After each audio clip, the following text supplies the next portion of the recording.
മഴയ്ക്ക് ശമനം. നിയന്ത്രണങ്ങളും നിരോധനങ്ങളും പിൻവലിച്ചതോടെ ഇടുക്കിയിലെ വിനോദസഞ്ചാര മേഖല വീണ്ടും സജീവം.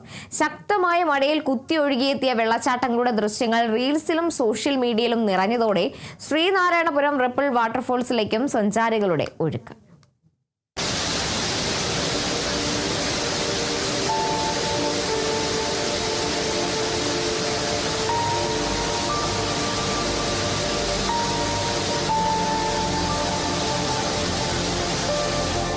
ശക്തമായ മഴയെ തുടർന്ന് സുരക്ഷാ മുൻകരുതലിന്റെ ഭാഗമായി ഏർപ്പെടുത്തിയിരുന്ന നിയന്ത്രണങ്ങളും നിരോധനങ്ങളും മഴയ്ക്ക് ശമനമുണ്ടായതോടെ ജില്ലാ ഭരണകൂടം പിൻവലിച്ചു.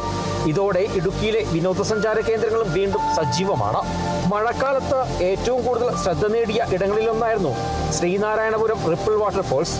കുത്തിയൊലിച്ചെത്തിയ വെള്ളത്തിന്റെ ദൃശ്യങ്ങൾ സമൂഹ മാധ്യമങ്ങളിൽ വൈറലായതോടെ ഇവിടേക്ക് സഞ്ചാരികളുടെ ശ്രദ്ധയും വർദ്ധിച്ചു. വെള്ളച്ചാട്ടത്തിന്റെ സൗന്ദര്യം സുരക്ഷിതമായി ആസ്വദിക്കാമെന്നതാണ് സഞ്ചാരികളെ ഇവിടേക്ക് ആകർഷിക്കുന്നത്. DTPCയുടെ കീഴിൽ പ്രവർത്തിക്കുന്ന ശ്രീനാരായണപുരം ടൂറിസം കേന്ദ്രങ്ങളിലേക്കാണ് ഇപ്പോൾ കൂടുതൽ പേരെത്തുന്നത്. ഒന്നാം നമ്മളിപ്പം അടച്ചത്. അതിനുശേഷം നമ്മൾ ഇന്നാണ് ഇപ്പോൾ തുറക്കുന്നത്. ഇന്ന് തുറന്നതിന് ശേഷം നമുക്കിപ്പം ഗസ്റ്റിൻ്റെ എണ്ണം വലിയ കുറവ് വന്നിട്ടില്ല ഇന്നത്തെ ഒരു ദിവസം.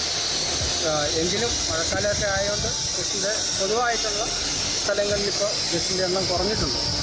കാരണം മഴയുമായിട്ട് ബന്ധപ്പെട്ട് അലർട്ടുകളൊക്കെ ഉള്ളതുകൊണ്ട് മാത്രമാണ് ഇപ്പോൾ ഗസ്റ്റിൻ്റെ എണ്ണം കുറഞ്ഞിരിക്കുന്നത്. ഇനിയിപ്പോൾ ആണെങ്കിലും എണ്ണം കൂടാനുള്ള സാധ്യതയുണ്ട്. ഈ നല്ല പോലെ ആസ്വദിക്കാനുള്ള ഒരു സംവിധാനമാണ് നമ്മളുടെ റിപ്പിൾ വാട്ടർഫോൾസിൽ ഒരുക്കിയിരിക്കുന്നത് ഗസ്റ്റുകൾ.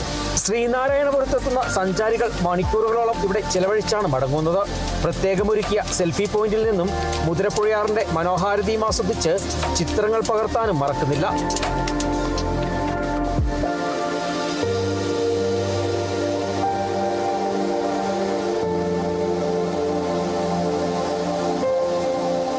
മഴ ഇനിയും ഒന്ന് മാറി നിന്നാൽ ഓണത്തോടനുബന്ധിച്ച് വലിയ തിരക്കുണ്ടാകുമെന്നാണ് പ്രതീക്ഷ. സഞ്ചാരികളുടെ വരവ് കൂടുന്നതോടെ DTPCക്കൊപ്പം ടൂറിസത്തെ ആശ്രയിച്ച് മുന്നോട്ട് പോകുന്ന വ്യാപാരികൾക്കും ഡ്രൈവർമാർക്കും ഇത് ആശ്വാസമാകും.